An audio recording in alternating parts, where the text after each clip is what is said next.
que romper el hielo.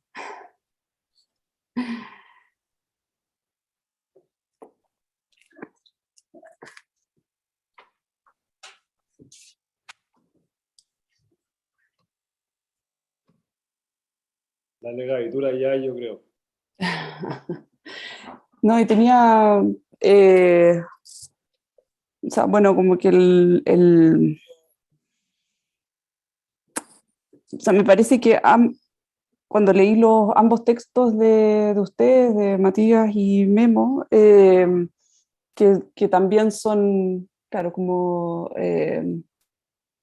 que acompañan los dibujos de distintas obras, respecto, digamos, de obras propias, quizás de manera como, no sé si reductiva, pero uno podría decir que quizás, Matías, tú trabajas más con, con sistemas estructurales donde, por ejemplo, la estructura y el cerramiento son una misma cosa, con el muro macizo, y Guillermo trabaja bastante más con estructuras que están separadas de su cerramiento, por ejemplo, donde estás ahora. Y en ese sentido uno podría llegar a pensar que las fachadas cumplen un rol distinto, pero es interesante que en ambos textos siempre la fachada o la elevación es básicamente un dibujo que viene después. Tú es muy claro, Matías, y también ahora en la presentación, de que partías del interior y la fachada es un resultante, o el cómo se ve es un resultante. Y por otra parte, Memo en su texto inscribía el problema de las elevaciones como dentro de también dentro de una pregunta como histórica, ¿no? Básicamente Goethe, la cabaña primitiva, el modernismo. Entonces es bonita o sea, como por una parte, qué es lo que uno puede entender de la elevación como un elemento histórico disciplinar, y por otra parte, en la práctica, qué rol cumple, ¿no? Como cuando en el texto tú decías, Matías, eh, probablemente una de las cosas para las que más sirve es la comunicación con la obra, del jornal al mandante, y eso es como bien, o sea, quizás es como el dibujo que más aprecia el mandante y un dibujo como una imagen objetivo para el jornal o algo así. No, claro, como lo decía al principio, fue bueno enfrentarse a entender cómo ocupamos las elevaciones, porque creo que en el proceso de la oficina siempre van quedando, nos enfrentamos y nos permitimos ese riesgo de encontrarnos con unos adefesios, cuando de repente la cuestión está funcionando en planta y hay toda una historia, y cuando de repente la veis por afuera es un monstruito del que hay que hacerse cargo. Y obviamente uno siempre es un proyecto, una idea integral de material y todo, pero claro, nos permitimos ese relajo en llegar ahí. Pero claro, cuando empecé a pensar en la elevación, y yo no había leído tu texto, pero es interesante teorizar sobre el tema de la elevación. Eh, claro, en mi caso es una cuestión bastante práctica y pragmática de estar haciendo. Si hemos, bastante de nuestras construcciones, de las pocas que tenemos, son hechas de muros macizos y el tema de la elevación o de la fachada es arquitectura en sí mismo. Nosotros nos aprovechamos de los espesores y ocupamos eso y va todo un poco amarrado. Tengo que hablar yo. Hola.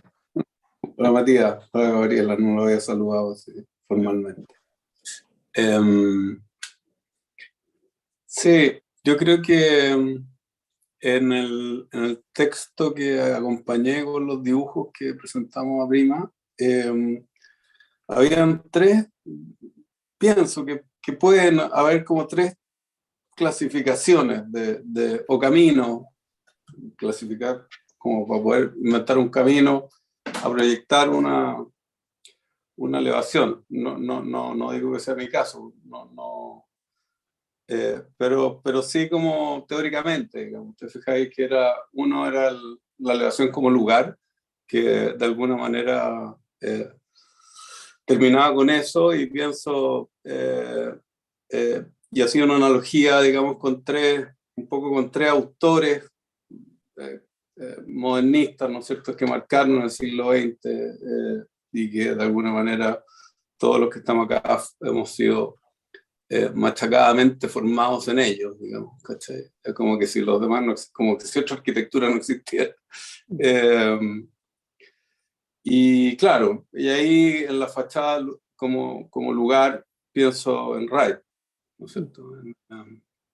Un poco todo lo que pasaba en Concord, con los trascendentalistas, y la relación de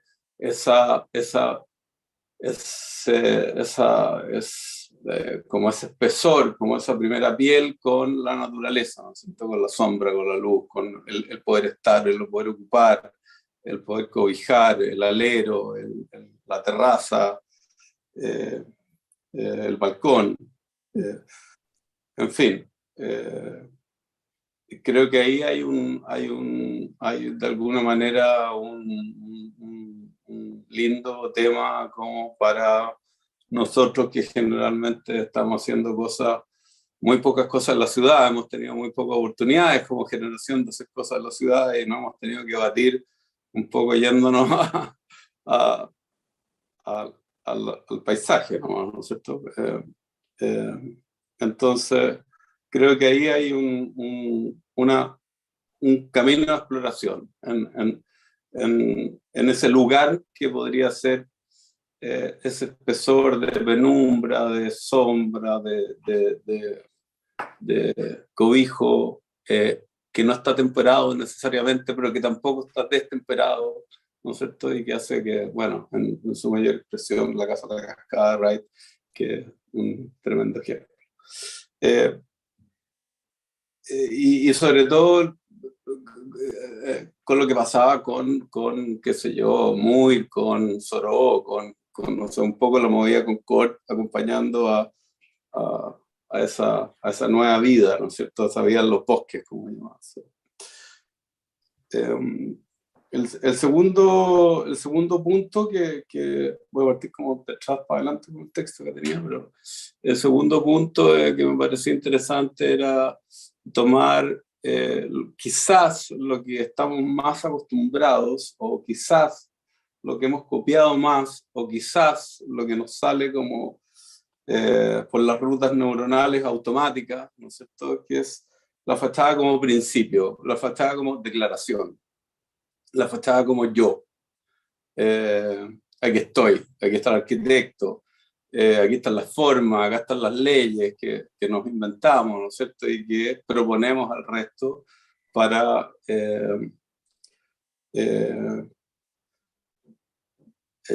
construir no solamente la identidad del edificio, sino que construir la identidad del arquitecto y de la creación como posibilidad creadora.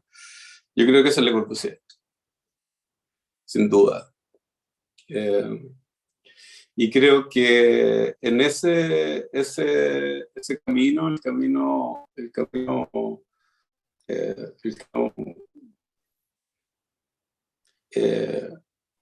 corbusieriano, posiblemente, personalmente, el que menos me interesa como proyecto, digamos, como camino de investigación. No le encuentro mayor gracia que decir aquí estoy, ¿no? Aquí estoy edificio, o aquí estoy arquitecto del edificio. ¿Es que el que más te interesa o el que menos te interesa? No, el que menos me interesa, no encuentro como bastante pobre como posibilidad de investigación. Y el primer camino, que es el que creo que el que más busco, o el que más me motiva a encontrar la solución, ¿no es cierto? Yo diría que es el camino de la piel, el camino de poder construir, poder poder generar un elemento que a lo mejor a veces tiene espesor, otras veces no lo tiene, como el camino a la membrana, ¿no es cierto? De lo tejido, del ala a la mariposa, de lo que a lo mejor uno toca y se rompe, por ponerlo de alguna manera, pero que permite a los seres vivos estar vivos. O sea, ese límite, a veces difuso, otras más claro o frágil, que es decir, aquí termino yo y aquí empieza otro. Eso es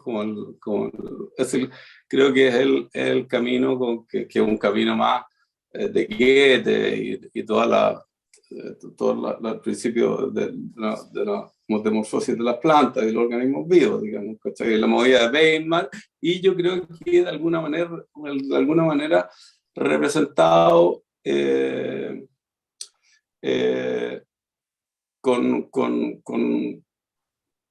por Mies, digamos, o sea, es como hay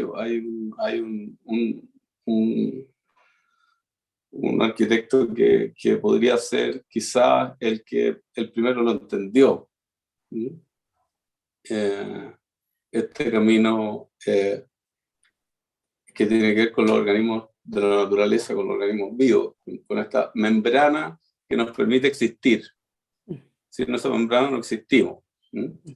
Y de alguna manera esa membrana se adaptaría, ¿no es cierto?, a este esqueleto, a esta suma de músculos, a esta condición de articulaciones, ¿no es cierto?, que nos permite tener una relación con el medio, digo, con cierta flexibilidad, con cierta capacidad adaptativa. Yo creo que ahí hay un camino como que a mí me interesa muchísimo seguir explorando. Sí, que es como semperiano, ¿no? Gottfried Semper y su cabaña, su versión de la cabaña primitiva, porque tú hablabas de las cabañas primitivas como una de estas posibles versiones, ¿no? Claro. Y que Semper tiene este dibujo donde hay una cabaña, creo que es como, no sé si es polinésica o es como sudeste asiático, donde está el montículo, que es el que separa como la casa de la humedad abajo, está el fuego al centro, y esa es como la parte tectónica de la arquitectura, y luego está una estructura liviana, de la cual cuelga, una estructura liviana de madera, de la cual cuelga tela. Claro. Y como que Semper hace ese argumento de decir, claro, de la palabra alemana que dice como wickerwork, ¿no? El trabajo tejido, deriva la palabra muro, Wand. Claro, textil. Y ese es textil, claro. Claro. Sí. Y que es como... Y eso a mí me parece interesante porque encuentro que hay como una cierta condición marca una condición de existencia que tiene un fin, que no va a ser para siempre, que no queda, o sea, no trasciende, es muy difícil que trascienda una generación, por ejemplo. Entonces, esa condición eso que porta la muerte también y el deterioro, la putrefacción, me parece también como temas que pueden ser súper bonitos de trabajar en esta membrana, que no sabemos cuánto tiene, cómo es, ni de qué se hace, pero que tiene la vejez, ¿no es cierto? ¿Cómo envejece? ¿Cómo se arruina? ¿Cómo se convierte en ruina esto? ¿Te fijas? Y que tiene algo como cercano al cuerpo, como claro, el abrigo, o sea, como tenemos esta tela y está la tela ya. Una chaqueta preciosa, increíble, pero ya posiblemente se la podía heredar una heredad, pero no dos heredadas. Entonces y me parece que esa condición textil de tejido, tanto de las fachadas como de las estructuras de los cuerpos, nos hace humanos, nos hace estar en una cierta armonía con la naturaleza, con lo que se destruye, con lo que se vuelve a inventar, con lo que se vuelve a tejer. Es decir, es como eso, las fibras, me gustan mucho. Pero son bolas de uno nomás, pues, o sea, que todos esos posibles radical, caminos. ¿Mm? radical, porque, claro, uno en un encargo ya lucha con bastantes metas que lograr con un cliente, un mandante, entre presupuesto, lo que sea. Y, y agregarle la condición de putrefacción eh, es bien radical, pero súper interesante. Ahí yo encuentro muy interesante lo de la membrana y la relación con, o sea, nosotros tenemos ahí sentado con una relación con el paisaje que está controlada por como por ese palillo. Y lo que habláis tú de la fragilidad de la mariposa o esta tela, encuentro que es súper interesante. A uno se le vienen a la cabeza todas las cosas que vemos que tú haces. Encuentro que es entretenido, sobre todo la relación con el paisaje. Me acordé de Rick Lepastrier, lo ubican el australiano, Sí, el australiano, sí. y que tiene un documental increíble y que en el fondo él dice que no ocupa vidrio. No Y la ocupa idea vidrio, sería no ocuparlo, ¿no? claro. Sería, No es vidrio, sería ¿no? precioso no tener que depender de este material tan ajeno a la naturaleza, ¿no? Como Claro. un cristal, ¿no? Lleno de reflejos, lleno de brillo, de pulimiento. La naturaleza no es pulida, es lo menos pulida que hay, ¿cachai? Entonces el ojo siempre anda zapateando ahí contra el vidrio, ¿te fijas? Entonces el ideal sería no ocuparlo, pero bueno, no estamos demasiado habituados al confort como para dejarlo hacerlo, digo. Pero Pero es eh, interesante ese camino, como decís tú, para acercarse a la naturaleza, como vivir claro, más de claro, la manera que uno... claro, fíjate que ahí Tanizaki, en el Elogio del Asombro, ¿no es cierto?, cuando describe el kimono y el maquillaje de la geisha, ¿no es cierto?, habla de eso, ¿no? De esa penumbra que va construyendo, que se va construyendo y que todo el ornamento, la laca, el maquillaje blanco, la filigrana de oro por el interno de las mangas de los kimonos, son estrategias, ¿no es cierto? Son artilugios para captar la mínima expresión de luz. Claro, nosotros somos una generación que nació ¿te acordáis? Como en la casa de vidrio, po. ¿Te acordáis de Sí, lo que hizo el pelado? Entonces, claro, como en una exposición absoluta, pero a lo mejor es que, bueno, hay que seguir insistiendo y seguir, eh, esto no se acaba, vamos a un círculo, siempre uno está como en alguna posición del arco, digamos, ¿cachai?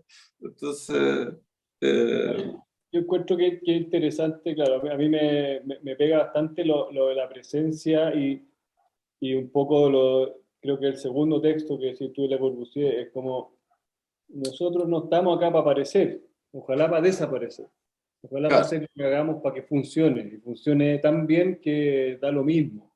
claro, Y, y, y, y esa búsqueda es súper difícil porque uno, cuando algo está inventando, está poniendo algo ahí que va a tener una presencia. claro. Pero Pero estar consciente de alguna manera de lo que hablan los trascendentalistas, ¿no es cierto? Como de esta especie de este lugar negativo, de este espacio negativo, de que lo que importa está, eh, o sea, me acuerdo cuando Barros habla de estas, cuando las casas empiezan a pintarse de colores, ¿no es cierto? Dicen, bueno, en Estados Unidos, ¿no es cierto? Empiezan los galpones que todos lados, con las caballerizas, formas que hemos visto 150.000 veces, oscuras, grises, sin brillo, simplemente sujeta a la pátina del clima, ¿no es cierto? Claro, empiezan a pintarse y a aparecer, a aparecer y a aparecer. Entonces, y claro, los tipos lo dicen, encuentro un espanto, porque es como una nueva requerida, te fijáis, que quiere demostrar lo que ha logrado. Entonces, eh, y decirle a los demás, bueno, aquí estoy, yo soy blanco, ¿cachai? Soy blanco y no tengo techo, soy cuadrado y qué sé yo. Eh, eh, es interesante porque, no sé, sobre todo para los que estamos trabajando constantemente en paisajes notables, ¿cachai? Como que hay que cuidar y hay que proteger. Y hay que participar, que esa es una... Siempre pienso, si uno lo hace de manera generosa, está bien. Tú tienes que participar, no vaya a desaparecer. No se trata, esa no es la estrategia. Tú haces tu casa y están ahí. No, claro, y- pero yo la única condición que espero que se cumpla es que alguna vez se pudra, ¿cachai? Y que no quede nada, ¿cachai? Y que liberen el carbono que se gastó para hacerlo, digamos, ¿cachai? Entonces, porque encuentro atroz estar en una especie de una continua herencia de fealdad, ¿no? ¿Por qué tenemos que recibir la fealdad de la generación anterior?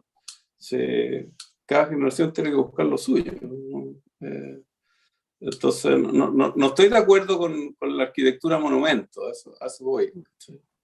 A pesar de que, claro, a mí que mi partida viene como del otro extremo, donde, donde la pátina no pudre, sino que patina. Yo tengo un edificio, el más antiguo que tengo tiene 10 años, y, se ha decolorado un poco y se ha manchado bastante, pero las manchas son cada vez más increíbles. Y claro, Más hay lindo. una cuestión de reutilización de un edificio que ahí me resto de la conversación porque quién sabe qué va a pasar para adelante, pero el hecho de volvimos ahora, recién 10 años, a celebrar este hito tan importante. Yeah. Y la sensación es increíble de cómo el edificio ha ido tomando todo. Ha tomado el polvo, ha tomado la lluvia, ha tomado el sol fuerte, pero es capaz de resistirlo. A diferencia de las cosas en madera que se van a deteriorar de todas maneras más. A pesar de que el galpón que hicimos de los caballos lo protegimos porque como es un galpón de equitación, el trabajo del caballo es muy pulcro adentro. Se trata de la Sí, delicadeza, el deporte se trata está protegido por un síquens afuera plástico y tú puedes manguerearlo y sigue, pero igual tiene un deterioro mayor al que tiene cualquier otro material. pero yo creo que todos los que, digamos, estamos tratando y trabajamos como un taller un poco y somos oficinas relativamente chicas y con bastante más empeño que pega, ¿cachai? y todas esas cosas, al final tenemos que tomar posiciones, ¿no es cierto? Y tenemos que de alguna manera como estirar la cuerda hasta que se afina, ¿no es cierto? No podemos quedar laxos frente a las cosas. ¿Mm?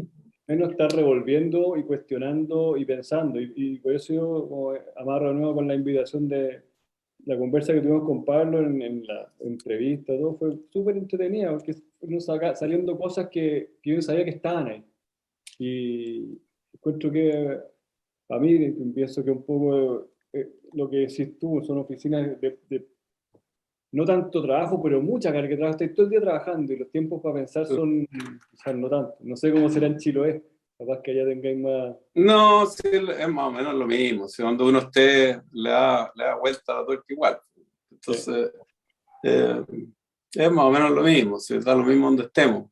Si en el fondo esta cuestión es como el gas, ocupa todo el espacio disponible que uno tiene en la cabeza. Así que es así, ¿no? Exacto. Sé que opina la Gabriela. Ya estaba calladita. Sí, entonces estaba pensando en tus proyectos, por la casa que mostraste, Matías, el tema del espesor, ¿no? Como que casi que el otro camino, y que obviamente tiene que ver también con el contexto de los edificios, o sea, la madera en el sur y el trabajo más macizo, esa era la casa en Tapigüe, ¿no? Sí. que es muy bonito, que yo también tenía como en algún momento como una colección de imágenes de proyectos que utilizan la fachada como, o que utilizan la elevación como, digamos, o arquitecturas, como un punto importante, ¿no? Y estos estudios que hizo Louis Kahn de las fortalezas escocesas, donde aparecen como horadado adentro de los muros las distintas habitaciones que tenían esta fortaleza, y que da origen a su contribución más importante, lo de los espacios servidores y servidos. Es como, de alguna manera, tú también haces eso, quizás no con espacios, o sea, son espacios como, son separaciones y a la vez son como regalos, ¿no? Ni siquiera es espacio servidor y servido, sino que es muro y a la vez una especie de regalo como para esta especie de banca, y que es muy bonito. Me parece que ambos están como a la vez rechazando ese otro argumento sobre fachada, que es el tema de los patos y los cobertizos decorados, ¿no es cierto? Como la crítica venturiana al modernismo. Pero es bonito verlo como finalmente en la decisión, que no son decisiones que no tienen que ver con principios, sino son decisiones contextuales a los proyectos, tienen que ver con el lugar, con el cliente, con el presupuesto, con los materiales, y en el fondo después uno encuentra cuál es la razón, o qué es lo que saca, o qué es lo que gana, y eso me parece, o sea, digamos, así funciona, ¿no? Como, está primero el proyecto y después uno ve qué hizo, y encuentra y le pone nombre a esa invención. Entonces, eh, nada, me parece como que esa... o sea, como que vuelvo a insistir, el problema de la fachada finalmente en sí mismo no es un problema per se, sino que es algo que aparece después. Pero sí estaba pensando algo respecto que antes lo mencionó también el Pablo en el chat, que de alguna manera el tema de la fachada históricamente tenía que ver con la presencia del edificio en la ciudad, qué rol cumplía como su rol cívico, se podría decir, qué rol cívico cumple este edificio en la ciudad, y ustedes, por las razones que decía antes el Memo, les ha tocado o han hecho proyectos en el paisaje, y ahí es como que se ven los dibujos, cambia como el encuadre, ¿no? Ya no es la fachada del edificio, sino que es la fachada y el paisaje. Y ahí hay una especie como de argumento gráfico, por ejemplo en ese de la viña con la torre que tú mostrabas, Matías, eh, donde se construye gráficamente cuál es el argumento que están proponiendo para esa viña en específico, que desaparezca o que sea, como le decías, que era como ligera, ¿no? Como que había algo como... Cosa. Eso, como vaporosa. Y eso lo encuentro interesante porque es un requerimiento, digamos, ahí el proyecto le hace un requerimiento a la representación. La representación tiene que cambiar para poder transmitir el proyecto. Entonces ya no te sirve la fachada así como centrada en el edificio, sino que tienes que hacer una ampliación del cuadro para mostrar el edificio, mostrar sus colores y materialidad, porque eso es parte del argumento respecto del paisaje. Eso me parecía como interesante como contribución a la discusión que nos proponía Prima, ¿no? Como reflexionar sobre en fin, a partir de ese medio de representación. No sé si eso es algo que es como requerido de alguna manera por los clientes o ustedes, no sé si también Memo quizás podría como comentar Yo sobre eso. encuentro que lo que tú lo pusiste de una manera bien, bien bacán, que es como hay una idea que le está pidiendo después a la arquitectura. La idea de que aparezca esa viña en ese paisaje de manera un poco borrosa, es un requerimiento que yo interpreto del cliente. No me lo dijeron, nunca me dijeron eso, pero yo dije como esta es la manera que tiene que estar esta viña acá, ¿no? Y al lado hay un cubo de titanio, un huevo de titanio, y al lado hay una cachai de cosas así. ¿Cómo aparezco? Por el tipo de persona. Entonces, eso le está pidiendo la fachada hacer de cierta manera. Esa vista de lejos no es ni siquiera una fachada, es una vista. Y que cuando llega a la fachada puede ser cualquier cosa, pero es interesante que, claro, creo que en nuestro caso se repite harto, es el estudio, el entendimiento de lo que hay que hacer, empieza a pedir cosas. Y, y al final uno va respondiéndole. Pero hay otra cosa que encuentro que es bien interesante de, de no partir de ni un formalismo, ni que se exprese la forma, la decisión del arquitecto de manera tan como gráfica o a la primera vista, es que justamente empiezan a pasar cosas que aparecen a segunda vista. Y en la casa de Tapigüe, cuando hemos podido tener estos espacios regalados, como decís tú, son cosas que aparecen a segunda vista. Tú llegáis ahí así como, no sé, o en la casa de la viña que es de este color tierra. Llegáis y decís, "Chuta, esta cuestión estuvo aquí, estaba, no, no, en realidad no, porque tiene un vidrio, no sé qué cosa, y el techo, pero al rato se te olvidó, y de repente te diste vuelta y te diste cuenta que el vidrio no estaba tocando el hormigón, porque estabas mirando el hormigón. Y ese regalo de cosas que tú puedes ir leyendo y leer en 5 veces, encuentro que es una maravilla, contrastando cuando la arquitectura te dice todo a la primera. Yo creo que hay una cuestión de lecturas que es bien entretenido de buscar. No sé si uno lo logra o no. Al final, uno es el que más disfruta con esas cosas. Como el techo apenas toca ahí, te volvís loco. Pero yo creo que eso igual expresa de cierta manera la presencia de los materiales, la presencia del peso de los materiales o la presencia del edificio. Es que la segunda mirada siempre es la segunda, la tercera, la cuarta, la quinta, la sexta y la décima siempre van a ser más complejas por las relaciones que establecen que la primera. Exacto.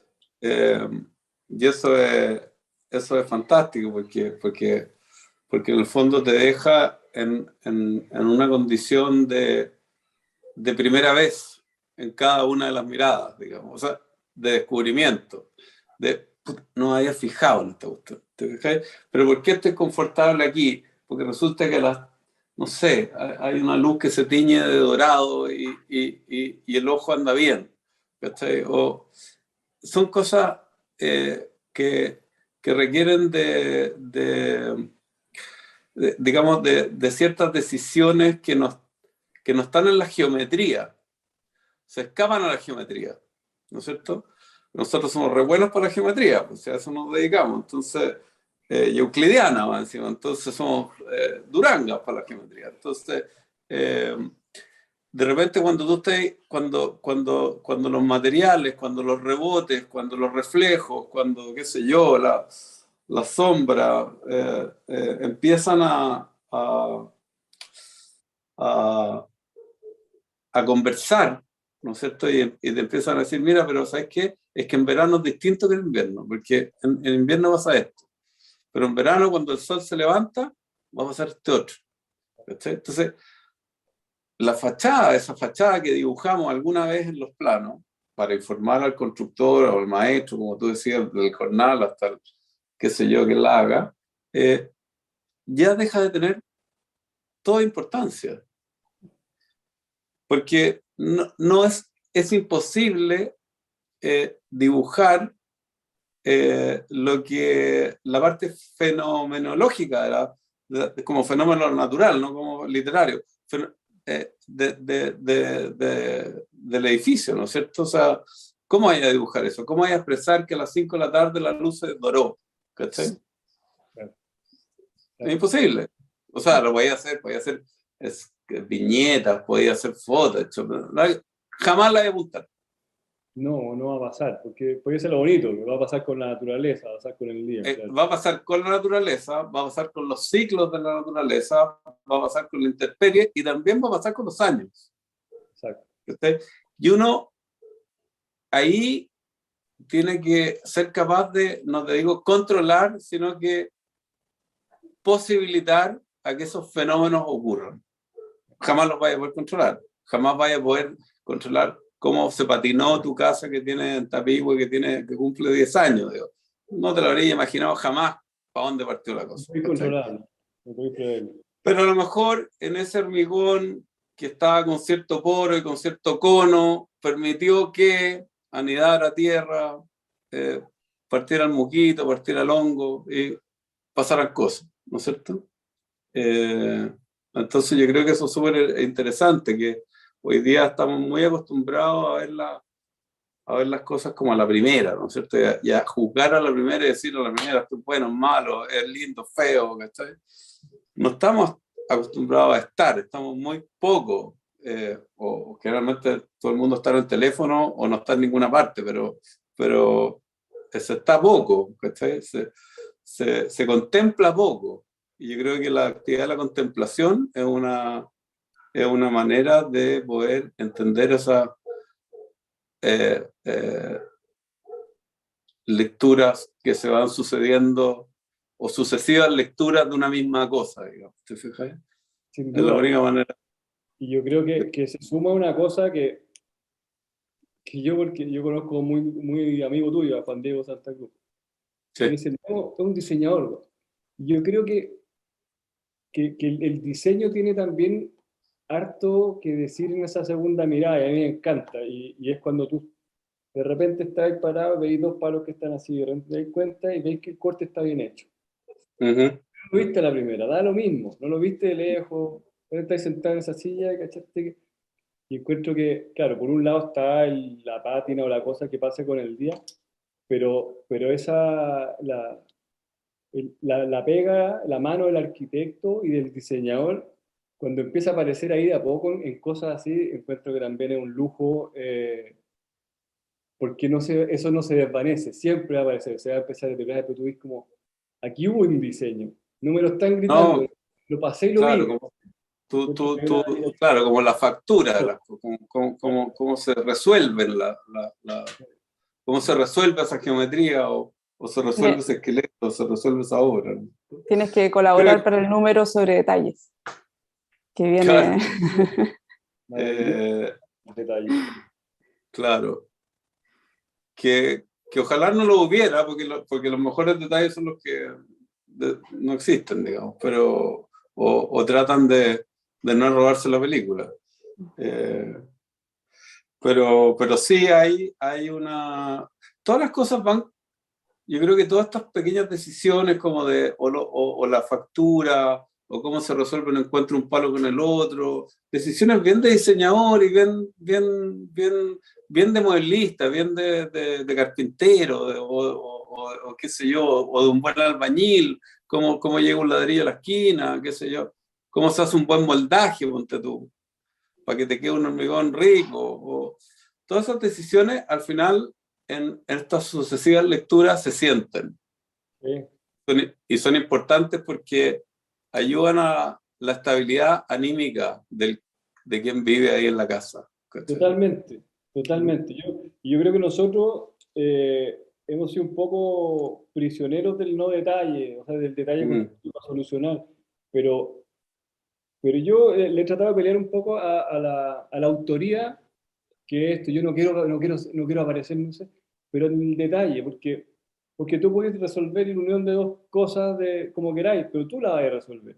Y hay Mm. cierto grado donde ya no está apareciendo prioritariamente, donde no está gritando, pero está diseñado. Hay unas decisiones atrás que las tomó Claro, el tipo que la hizo, no la hizo cualquiera, claro. no es un detalle Sí, de línea. sí, sí, el problema es que se te vaya la mano y que es como la niña sobrevestida de la fiesta. ¿Cachai? Entonces hay un, ¿cachai? O sea, llegar Una con, línea puta, delicada. claro, hay una delgada línea que es muy fácil de traspasar, en que de repente te voy, bueno, no sé, poner todos los cachivaches posibles para que entonces eres la más sobrevestida, ¿cachai? ¿No? Entonces yo creo que también hay que tener cuidado en que eso que se está tratando de resolver no atente contra lo que está resuelto en el exterior. Mm. No hay nada mejor resuelto que lo exterior. O sea, para los que trabajamos en lugares naturales, digamos. Parte de ahí. O sea, yo siempre llego a un lugar y me encargan algo y digo, puta, que ganas no hacer nada. Sí, ¿dónde, cómo hacer lo menos posible? Me encanta ir a los lugares, visitarlos y después digo, ay, pero está tan bien así, ¿cachai? Como no hacer arquitectura, así como tratar de no meter el elefante blanco, ¿cachai? Eh, y, y claro, que ojalá todo tu diseño y todas tus ganas de diseño queden de alguna manera en el mismo tono que lo que está afuera. ¿Cachai? Eso es lo bonito y lo difícil, po, ser delicado, Es muy difícil. atento. Es difícil. Son muchas horas de trabajo.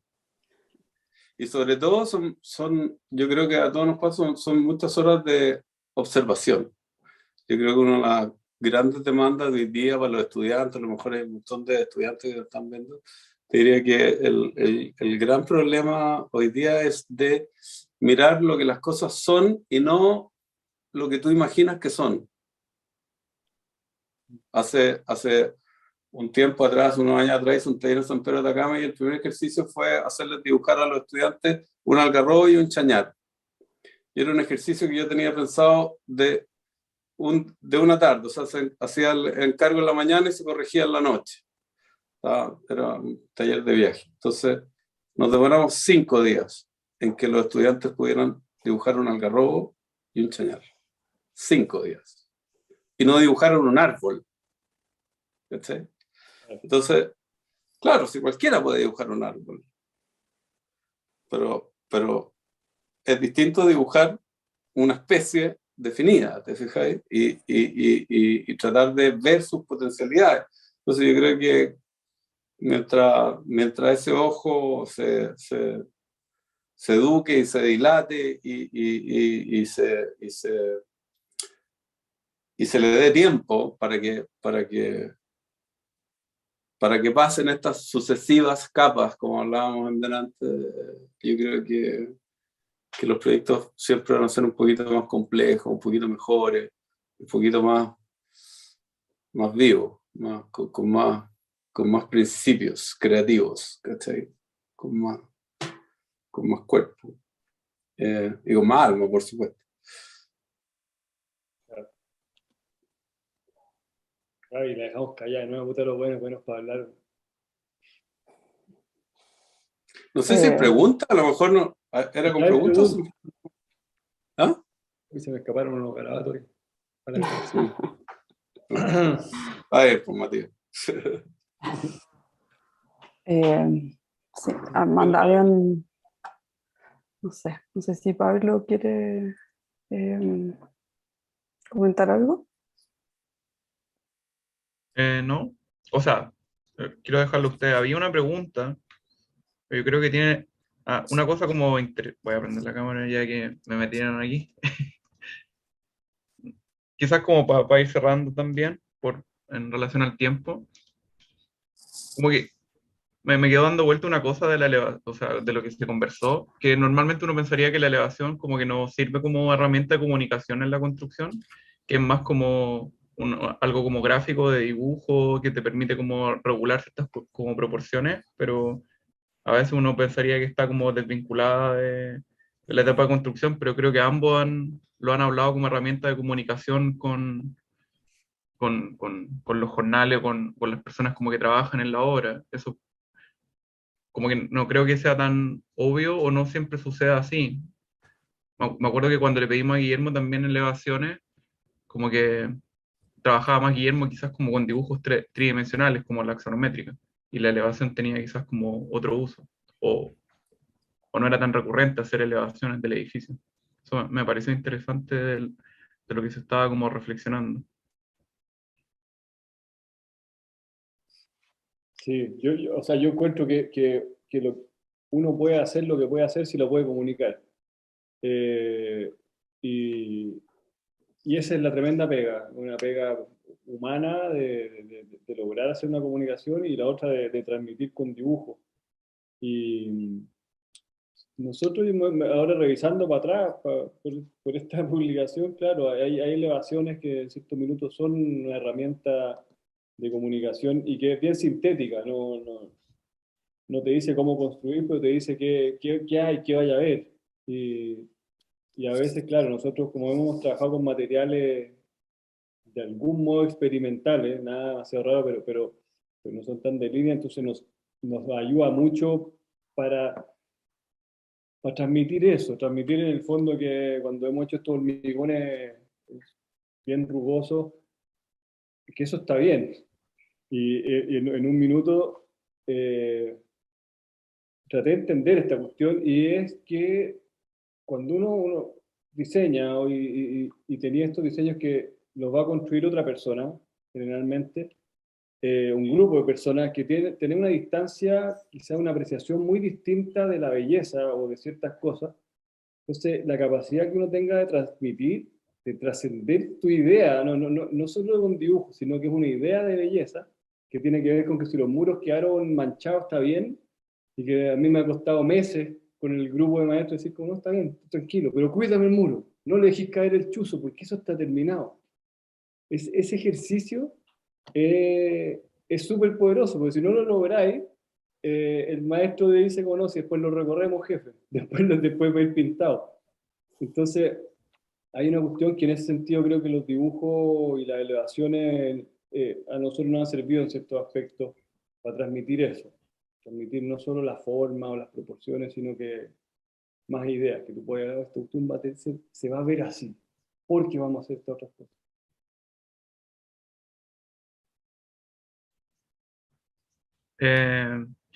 Una, como una, es interesante los dos números porque, o sea, ustedes dos como en este número porque quizás representan como, como visiones en ciertos como extremos. Es interesante, por ejemplo, que en el caso de Matías sus elevaciones siempre son como muy texturizadas, que tienen como muchos Photoshop que se comentaba, quizás como por la importancia como de la textura que le da Matías a sus proyectos. En el caso de Guillermo siempre son como de línea y son más como de esta piel y de este esqueleto, y de esta cosa casi como inmaterial que tiene el edificio. Y es interesante ver como esos dos puntos en la elevación. Uno pensaría que tienden como a siempre las elevaciones ser o dibujos de línea o con cierta cosa, pero aquí cuando imprimimos la parte interior se puede ver esa como dualidad, como que hay una cara donde las fachadas de Matías son muy texturizadas, como, casi que es como una imagen, y las de Guillermo tienden más como a desaparecer, y son esta cosa como mucho más inmaterial. Creo que fue bonito ver eso. No fue intencional de un principio, pero creo que fue interesante poder tener esos como esas dos aproximaciones frente a una herramienta de representación que a veces parece casi como neutral en estos tiempos. Sí. O Yo ya agregaría, superada. yo agregaría una última, como un último comentario, que creo que también uno al verse enfrentado, por lo menos en mi caso, al verme enfrentado a cualquier construcción o a cualquier obra que esté levantando, no soy capaz de imaginármelo todo. Entonces, dejo dibujos en blanco, yo así, porque no los quiero definir, porque no se me ocurren. Y sí hay una parte, llamémoslo así, de las fachadas que muchas veces se solucionan al momento de llegar a ese proceso en la construcción. ¿Sí? Es muy difícil imaginarse. Yo no sé cómo, yo no sería capaz de hacerlo como lo hacen los gringos, los europeos, que te entregan estos expedientes de plano de 4.200 láminas, con todo especificado. ¿Cachai? No soy capaz, porque no me lo imagino. ¿No? O sea, entonces, a medida que la obra se va tejiendo, cuando tú vas, como cuando tenías el oficio como de la cestería o de la textilería, a medida que vas tejiendo, le vas metiendo el punto.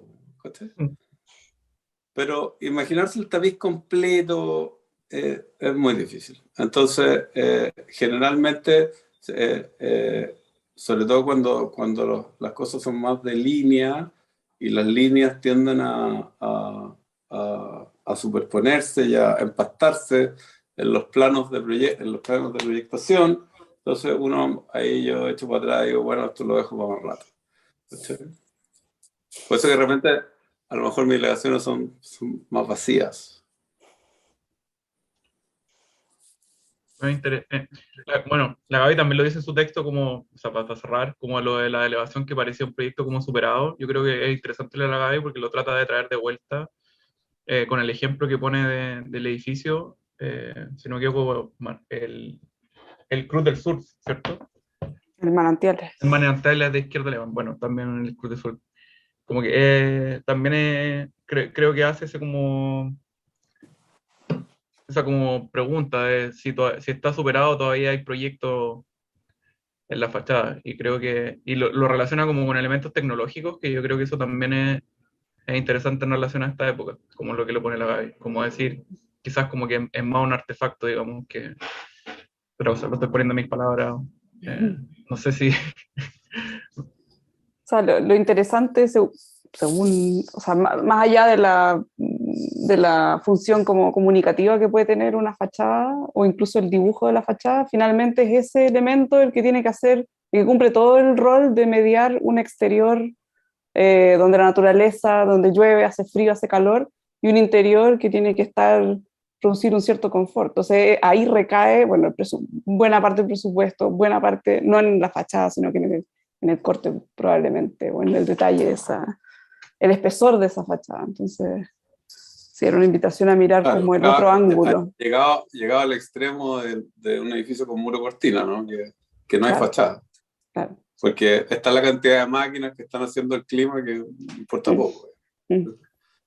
O te ponen unos fierritos, así como para darle una línea, así que, pero no pasa mucho. Yo creo que, claro, en ese sentido, claro, en la ciudad estaríamos mirando artefactos, Mm. no edificios. Mm. Claro. De alguna manera los edificios son maquinitas que te permiten como habitar ese... Claro, No, no pero en el podría sentido moderno, sino que... podría estar ahí, podría estar en cualquier parte. Mm. O sea, no requiere de un lugar. Mm. Bien.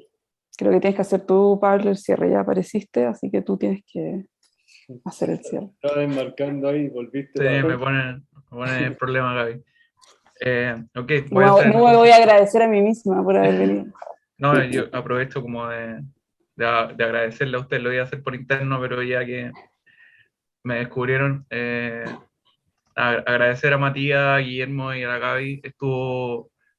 Bueno, el número está bien entretenido, está bien interesante. Agradecerles como su tiempo y su dedicación eh, a colaborar con nosotros, pero también la conversación creo que estuvo súper interesante. Que como al menos yo que lo estaba viendo de espectador, me espero que también quienes hayan estado mirando le haya parecido enriquecedora. Creo que salieron varios temas que dan ganas de seguir expandiendo. Así que nada, les agradezco. Si quieren como que se pueden despedir del público y después nosotros nos quedamos un ratito para cerrar más en la internet. Chao público, muchas gracias. Bien, muchas gracias. Sí, chao, porque estamos ahí atentos al último número verde de Prima. Y gracias, Guillermo, Matías y Gracias. Pablo. Sí, chao, gracias a todos.